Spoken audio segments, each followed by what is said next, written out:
So this is another Taylor guitar that Ernie dropped off there last week, and he wanted a compensated nut. There's our cantilevered compensated saddle. These are for 11 to 52 strings of concert pitch. But what I want to talk about right now is this shim. Now I do understand that Taylor is now sending out sets of shims for people to switch them out for one slightly thinner. And that's, you know, very courteous of Taylor to sort of put those shim kits together. But I personally have never needed those shims. Let me explain something here. I was going to dress the frets at the neck junction, but all I really need to do is to take down this shim. Instead of dressing the frets, we'll just bring that shim down a little thinner, put it back into place, reassemble, and we're done. So this is how I do this. I'm basically holding onto this edge, and the foot switch turns the sander on.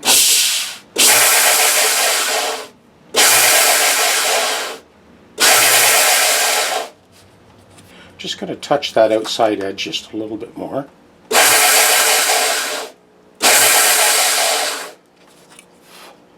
Okay, that's it. We're done. Back to the guitar. So a couple of tips for anyone that's working on these Taylor guitars, these latest versions. This one's out of Mexico. You do need to put in the top bolt first before you put in this bolt for the fingerboard. So sort of get that into place. Just get it started.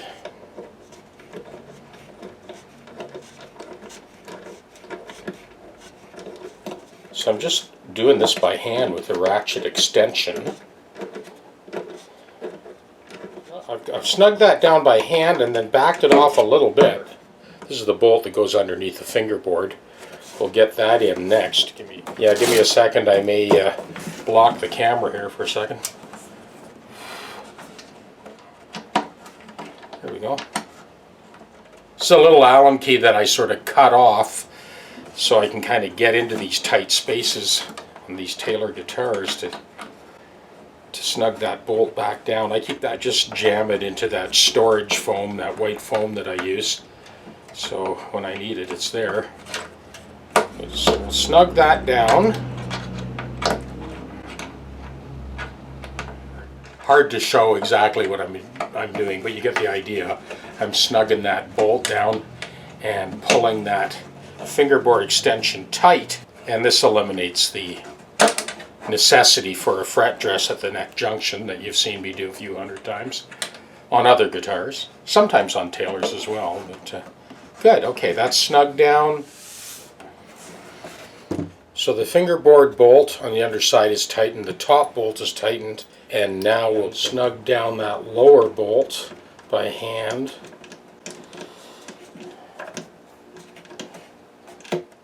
Ratchet back on there. I can grab that extension, hold it steady as I rotate it, and you want to be careful. Don't over tighten this. Just snug it down and that'll do it. So I was lucky enough to be able to fold that label back, and I'm just kind of rolling it back into place now. You know, sometimes those labels will tear, but if you give it about 3 minutes with a hair dryer, you can soften up the adhesive. I have a little tool that I kind of sharpened and bent and mangled a little bit, and that allows me to get in there and slip that label off without ripping it. Well, there you go. There's another tip.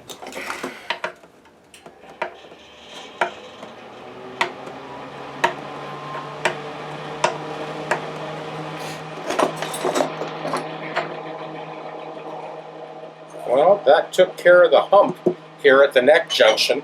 Let's tune it up and try it. So we've folded our label back into place.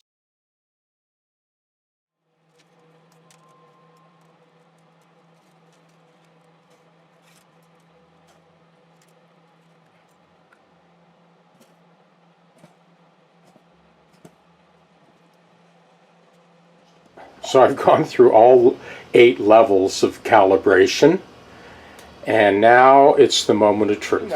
I'm putting that foam in there to mute the other 5 strings, so all we get is the fundamental.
That's where we ended up on the saddle, and there's where we ended up with the compensated nut.